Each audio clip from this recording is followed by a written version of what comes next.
آپ بتائیے حضرت علی علیہ السلام کا ہمیں ملتا ہے، کیونکہ مولوی کا ذکر آ گیا بیان کروں کہ خارجی جو تھے وہ حضرت علی کے کھلے دشمن تھے، وہ آپ کے خلاف ہنگامے کرتے تھے، وہ آپ کے خلاف مسجد میں جس وقت آپ خطبہ دیتے تھے ہلڑ مچاتے تھے۔ آپ بتائیے میں مجلس پڑھ رہا ہوں، اگر 2-4 آدمی گڑبڑ کرنے لگیں تو ابھی یہیں کے منتظمین پیٹ پاٹ برابر کریں گے۔ یہ کیا ہو رہا ہے؟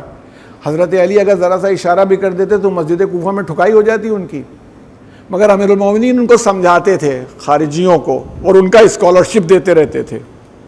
ارے کسی آدمی کو وہ بولنے نہ دیا جائے، اور حضرت علی جیسے انسان کو نہ بولنے دیا جائے جو امام وقت ہو، جس کے پاس پوری خلافت کی زمام ہو، کوئی آسان بات ہے؟ اب دیکھیے آئیڈیالوجی کے تعصب کسی صورت سے مولا کے قریب نہیں آ سکا۔ کئی راستے میں، بہت مشہور واقعات میں سے ایک یہودی ہے، چلا جا رہا تھا، مسافر ہو گیا، اسے پتہ بھی نہیں یہ کون ہے، علی ابن ابی طالب، باتیں کرنے لگے۔ اس کو آپ کو کوفے آنا ہے، وہ شام جائے گا، تو وہ اس زمانے میں جو بائیفرکیشن ہوتے ہوں گے، جب وہ شام کی طرف بڑھا تو آپ بھی بڑھے، تو اس نے کہا بھئی آپ کو کوفے جانا ہے، آپ ہماری طرف کہاں آ رہے ہیں؟ میں تو سیریا جا رہا ہوں، میں تو شام جا رہا ہوں۔ امیر المومنین نے کہا وہ میں جانتا ہوں، راستہ تو مجھے معلوم ہے۔ کہا تو پھر ادھر؟ کہا ہمارے رسول نے یہ ارشاد، وہ یہودی ہے، ہمارے رسول نے کہا ہے اگر سفر میں تمہارا کوئی ساتھی ہو جائے تو تھوڑی دور تک اسے پہنچانے جانا چاہیے۔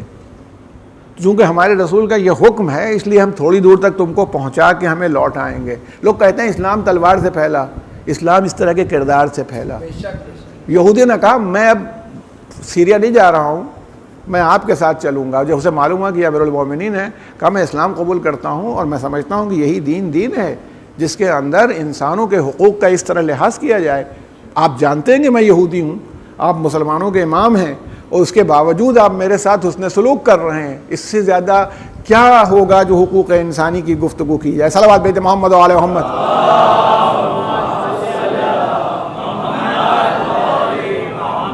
غور فرمائیے، خود بہت مشہور واقعات میں ہے جو آپ سنتے رہتے ہیں۔ آپ کی زرہ کہیں گر گئی تھی، کسی کے پاس تھی، مل گئی، پہچان لیا آپ نے کہ زرہ ہے اور وہ آپ کی ہے۔ اچھا، اور گر بھی اسی میں گئی ہوگی کہ آپ ہمہ وقت کہاں زرہ پہنے رہتے ہوں گے۔ زرہ اناڑی لوگ پہنتے ہیں کہ جن کے اوپر تلوار کا وار ہو، لگ جائے تو زرہ روک لے۔ کون سا ایسا ویریئر ہے جو امیر المومنین لڑ رہے ہوں تو اس کی تلوار امیر المومنین کو چھو لے؟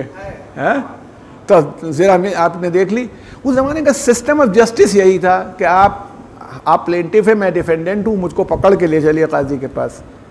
یعنی وہ کوئی اس طرح کا سسٹم نہیں تھا کہ آپ کو سمن آیا ہے کہ آپ کو عدالت میں فلاں دن حاضر ہونا ہے۔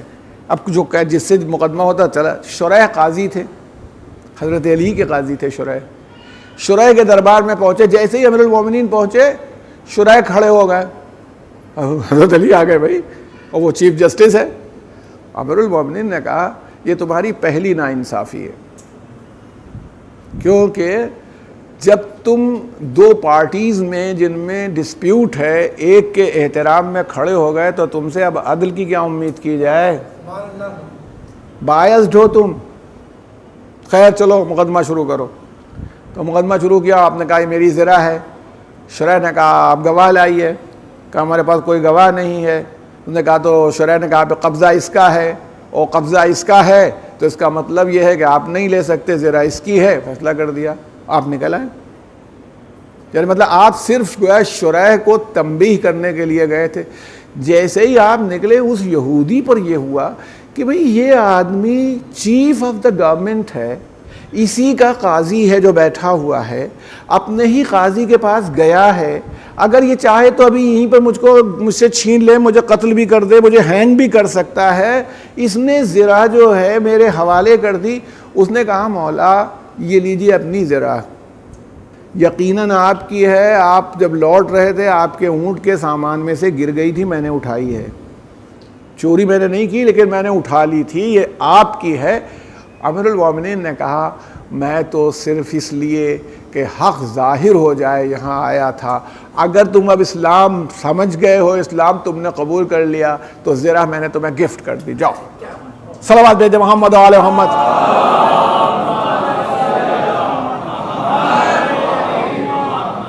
بس آپ اسی سے دیکھیں جو کوالٹیز آپ کو عادل قائد میں ملتی ہیں وہ اس طرح کی کوالٹیز ہوتی ہیں.